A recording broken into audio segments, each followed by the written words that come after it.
welcome back. Today I'm filming from WillPower Functional Fitness Studio in National Harbor, Maryland. It was my first time working out here and I was really excited because they have some of the coolest functional fitness equipment that I have ever seen, and I was dying to use some of it. So first off, what is functional fitness? Functional fitness is training your muscles to work together, using muscles of the upper body and lower body together, and it has a big focus on core stability. So my workout today was a functional booty workout because I wanted to focus on hitting my glutes today, but at the same time, I got some core stability and my heart rate was up, I burned more calories. It was definitely a killer workout. Now you know what functional training is. I'm gonna take you through the workout that I did. Let me know what you guys think. Please leave your comments below. If you like the video, please give it a thumbs up. And as always, thank you guys for watching. Enjoy. Always start with a warm-up.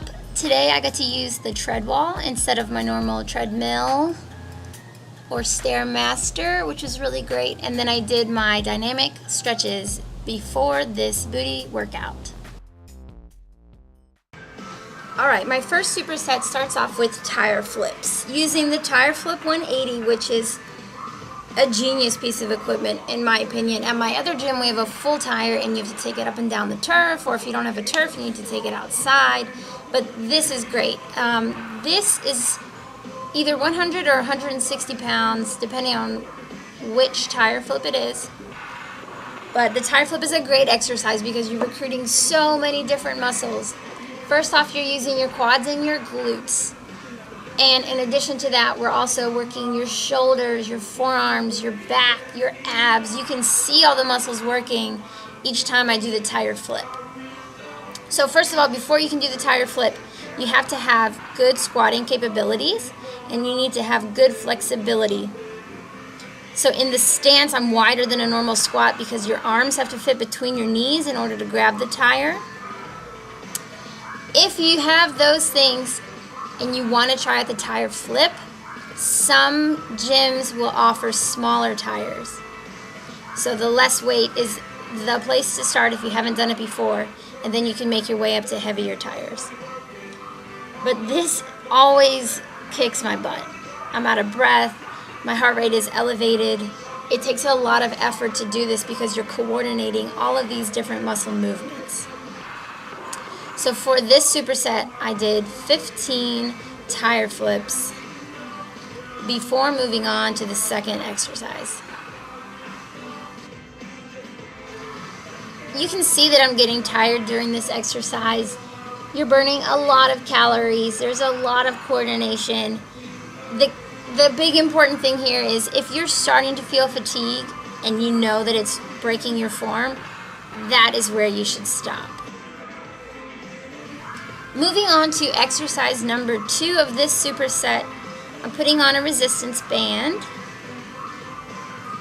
This is about a medium resistance. If you don't do these often, I would start with something thinner and lighter.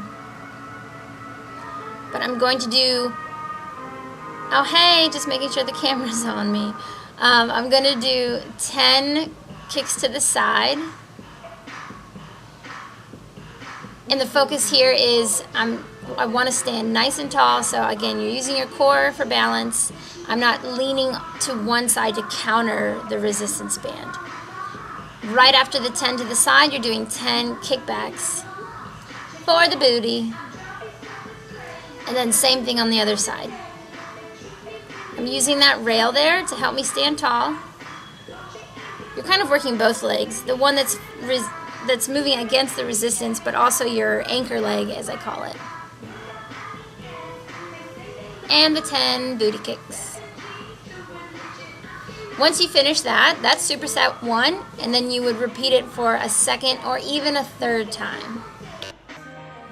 Superset number 2. I'm starting off with Romanian deadlifts, and I cut my feet off, but what I did here is a V stance, so with your heels together and your toes turned out to create that V shape. But the focus of this exercise is the hamstrings, but you're not just working your hamstrings. It's a compound movement. You've got other muscles helping. Most importantly, that core stability, that bracing. Otherwise, you would feel the majority of this in your low back. If you look here at my arms, you can see my shoulders are working, my upper back is working, everything is working. And then from here, I had this terrible idea to do something new and challenging. But my focus for this exercise is coming down into a squat as slow as possible, so the negative. And then once you hit the bottom, spring up into a squat jump or a squat hop. So just like your regular squat, you're recruiting multiple muscles, your quads, your calves, your core, your upper back, to keep your posture in the squat. But then we're adding another component to get the heart rate up, to generate some power on the jump.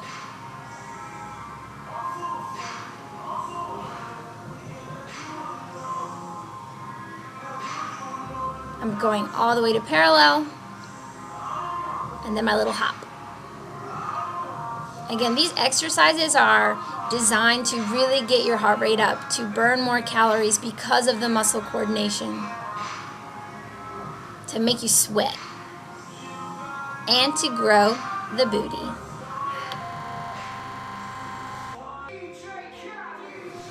And the last superset, number 3, starting exercise, are single leg Romanian deadlifts. So again, focusing on the hamstrings. I feel these all the way up to the little crease of the booty. And balance, core stability, and your core. Core is protecting your low back for these types of exercises. The biggest challenge I find on these is occasionally I will lose my balance, even when I'm trying to engage my core. So if that happens, that's okay. When I coach these to my clients, the biggest thing I try to tell them is you're hinging, you're leaning over, but you're not trying to reach the floor, because that's when you'll start rounding out at your upper back. So you might be really flexible, but your goal is not to lean over and touch the floor. Your goal is to maintain that straight position, that flat back, a long line from your shoulder to your heel. And instead of leaning forward, you're shifting your weight onto your heel, and it almost pushes you back to really hit your hamstrings for this one. So like I mentioned with functional fitness, it's a compound movement. There's a high emphasis on core stability. And for this one, I have 12 reps on each side. That's a 25-pound kettlebell, but you would choose a weight that was challenging for you. And if you're not comfortable with the form yet, don't use a weight. It will still be a challenging exercise. The second part of this superset are wall balls. And I hadn't done these in a while, so I was winded by the end.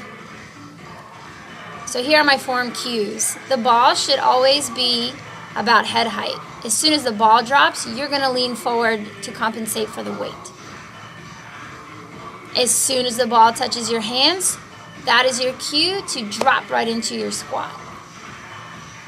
And then I'm using every muscle to throw the ball back up. My calves, I'm hopping up off of my feet, my arms, and your core. 15 reps, repeat 2 to 3 times, and then you're done.